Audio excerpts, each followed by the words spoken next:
ಜನಶ್ರೀ ನ್ಯೂಸ್ಗೆ ಸ್ವಾಗತ. ನಾನು ನಿತಿನ್ ಮಂಜುನಾಥ್. ಸಮರ್ಪಕ ವಿದ್ಯುತ್ ಪೂರೈಕೆಗೆ ಆಗ್ರಹಿಸಿ ಬೆಸ್ಕಾಂ ಕಚೇರಿಗೆ ರೈತರ ಮುತ್ತಿಗೆ. ತಿಪಟೂರು ತಾಲೂಕಿನ ಹಾಲ್ಕುರಿಕೆ ಮತ್ತು ಸುತ್ತಮುತ್ತಲಿನ ಗ್ರಾಮಗಳಲ್ಲಿ ಅಸಮರ್ಪಕ ವಿದ್ಯುತ್ ಪೂರೈಕೆಯಿಂದ ರೋಸಿ ಹೋದ ರೈತರು ಹಾಲ್ಕುರಿಕೆ ಪವರ್ ಸ್ಟೇಷನ್ಗೆ ನೂರಾರು ಸಂಖ್ಯೆಯಲ್ಲಿ ಜನರು ಮುತ್ತಿಗೆ ಹಾಕಿದ ಘಟನೆ ನಡೆದಿದೆ.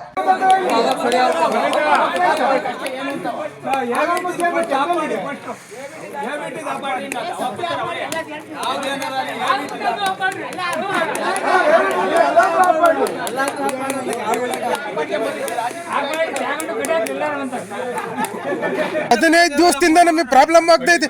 2 ತಿಂಗಳಿಂದ ನಮಗೆ ಪ್ರಾಬ್ಲಮ್ ಆಗಿದೆ. ನಾವೆಲ್ಲ ಹೋಗ್ಬೇಕು ರೈತರುಗಳು ಬದುಕಕ್ಕೆ. ದೊಡ್ಡ ಕಟ್ಟೆ ಅಂತ ಹೇಳ್ತಾರೆ.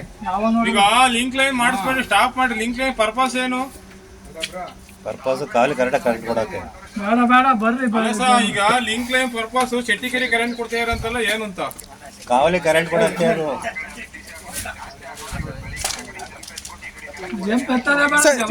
ನಮಗೆ ಕೂಡ ಕರೆಂಟ್ ಕೊಡಿ ನೀವು. ಕರೆಂಟ್ ಕೊಡಿ ಸರ್. ಹೇಳೋ ನೈಟ್ ಆರ ಕೊಡ್ರಿ, ಡೇ ಆರ ಕೊಡ್ರಿ, ಎಲ್ಸಿ ತೆಗಿಬಾರ್ದು.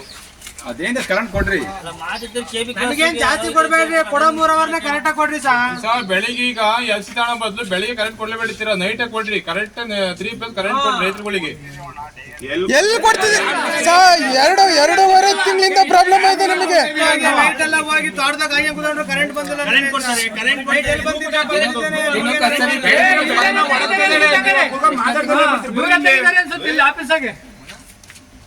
ಬರೀ ಸಾವ್ ಕಳೆದ 2 ತಿಂಗಳಿನಿಂದ ಸಮರ್ಪಕ ವಿದ್ಯುತ್ ಸರಬರಾಜು ಆಗದೆ ಬೆಳೆಗಳಿಗೆ ತೀವ್ರ ಹಾನಿಯಾಗ್ತಾ ಇದೆ ಎಂದು ರೈತರು ಆರೋಪಿಸಿದ್ದಾರೆ.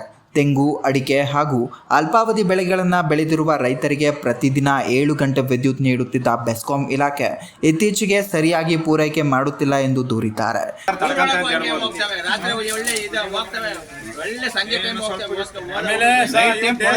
ಸ್ಟೇಷನ್ಗಳು ಏನ್ ಮಾಡ್ತಾರೆ, ಪದೇ ಫೋನ್ ಮಾಡಿ ಫೋನ್ ಹೋಲ್ಡ್ ಮಾಡ್ತಾರೆ, ಬಿಸಿ ಮಾಡ್ತಾರೆ.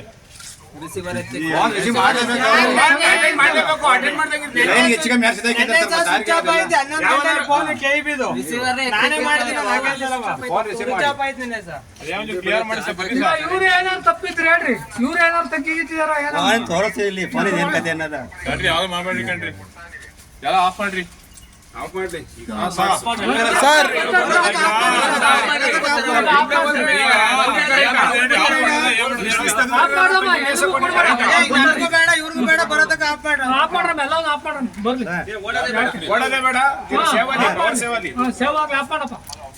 ಪವರ್ ಸೇವ್ ಮಾಡಿ ಸರ್ಕಾರದ ದುಡ್ಡಲ್ಲಿ.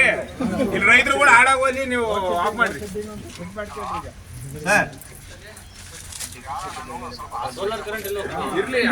ನಾಳೆಗೆ ಬರ್ಲಿ, ಆಫ್ ಮಾಡಪ್ಪ. ಅಷ್ಟ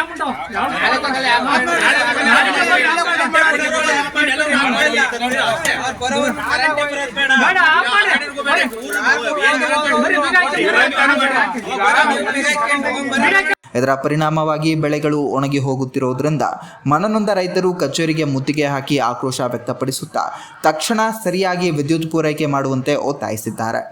ಎಲ್ಲ 3 ತಿಂಗಳು ಕ್ರಾಪ್ಗಳು ಒಂದು ದಿನ ನೀರು ಕಟ್ತಲ್ಲ ಹೋದ್ರಿ. ಬೇಸಿಗೆಲಿ ನಮ್ಮ ಮನೆ ಮಠ ಅಳಗೋತ್ತೆ. 1 ಲಕ್ಷ 2 ಲಕ್ಷ ಬಂಡವಾಳ ಹಾಕಿ ಕುಂತಾರೆ ರೈತರುಗಳು. ಸರ್ ನಾಳೆ ಬಂದು ಮಾತಾಡೋದ್ರಿಂದ ಏನು ಸಾಲ್ವ್ ಆಗಲ್ಲ. ನಮಗೆ ಕರೆಂಟ್ ಬೇಕಷ್ಟೇ ಸರ್. ಇಲ್ಲ, ನಾನು ಇದೇ ಮಾಹಿತಿ ಜಮ್ ತಗದ್ ಕೆಲಸ ಮಾಡಿ ಏನಂದ್ರು ನಿಮ್ ಲೈನ್ ಮಾಡಕ್ ಬರಲ್ಲ ಅಂದ್ರು. ಈಗ ಇದೇ ರೀತಿಯ ನಿರಂತರ ಅಪ್ಡೇಟ್ಗಳಿಗಾಗಿ ನೋಡ್ತಾ ಇರಿ ಜನಶ್ರೀ ನ್ಯೂಸ್.